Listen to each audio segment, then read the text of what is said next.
ஆண்டவர் இயேசு கிறிஸ்துவின் நாமத்தில் உங்கள் அனைவருக்கும் அன்பான வாழ்த்துக்கள். சுகமாயிருப்பீர்களாக, மனரம்யமாயிருப்பீர்களாக. தேவ கிருபை உங்களை தாங்கி வழி நடத்துவதாக. இந்த செவ்வாய்க்கிழமை காலையில தேவனுடைய வார்த்தை உங்களுக்கு நேராக வரும்பொழுது அதை சந்தோஷமாக ஏற்றுக்கொள்ள கர்த்தர் உங்களுக்கு உதவி செய்வாராகும். 2 ராஜாக்களின் புஸ்தகத்தில் எலிசா என்னுடைய வாழ்க்கையில் நடந்த ஒரு அற்புதத்தை காண்கிறோம். அந்த அதிகாரத்தினுடைய முதல் பகுதியிலே விதவையாயிருந்த ஒரு ஸ்திரீ தன்னுடைய புருஷன் இறந்த பொழுது, அவன் ஒரு தீர்க்கதரிசி ஊழியக்காரன், இறந்து போன பொழுது தன்னுடைய கடனை அடைக்க விரும்பி எலிசாவின் இடத்துல கேட்ட பொழுது காலி பாத்திரங்களை வரவழைத்து அந்த காலி பாத்திரங்கள் எல்லாம் நிரம்ப செய்து அதை விற்று அவள் தன்னுடைய வாழ்க்கையை நடத்த தேவனாய கர்த்தர் உதவி செய்தார். அப்படி இருக்கிறதுனால ஒரு நாளிலே எலிசா சூனேமுக்கு போகிறார். சூனேமில கனம் பொருந்திய ஒரு ஸ்திரீ இருந்தாள். அவள் தன்னுடைய வீட்டுக்கு அவரை வரும்படியாக அழைத்தாள். மாத்திரமல்ல, தன்னுடைய கணவன் இடத்துல சொன்னாள், உன்னுடைய வீட்டுக்கு வந்து போறதான அந்த மனுஷன் தேவ மனுஷன் என்று காண்கிறேன்.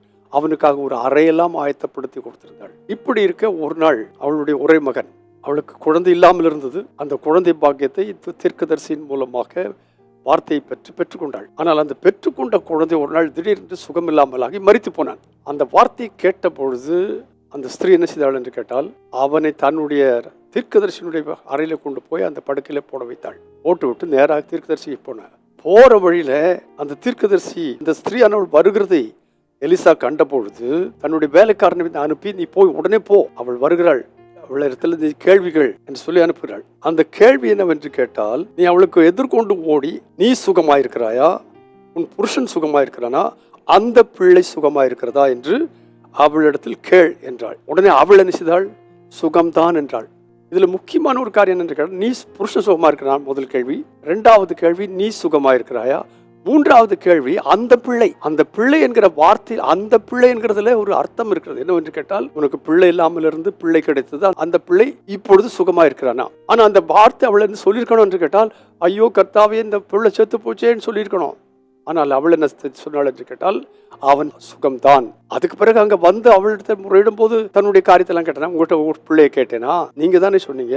கடைசியில் தீர்க்கதரிசி வந்து அந்த பையன் மேல் குப்புற விழுந்து அவன் திரும்ப உயிர் பெற்றான் என்று சொல்லி நாம் வாசிக்கிறோம். இதை நான் சொல்லுகிறதுக்கான காரணம், அந்த விளக்குகளுக்கெல்லாம் நான் போல, நான் சொல்ல வந்த காரியம், நீ சுகமா இருக்கிறாயா, உன் புருஷன் சுகமா இருக்கிறானா, அந்த பிள்ளை சுகமா இருக்கிறதா, அதாவது உன் குடும்பம் நல்லா இருக்கா, கர்த்தரிடத்திலிருந்து பெற்றுக்கொண்ட அதிசயங்கள் இருக்கிறதே, அவைகள் சுகமா இருக்கிறதா, உன் வீட்டுல எத்தனை நன்மைகளை பெற்றிருக்கிறோம், எத்தனை ஆசீர்வாதங்களை பெற்றிருக்கிறோம், அவைகள் பத்திரமா இருக்கிறதா.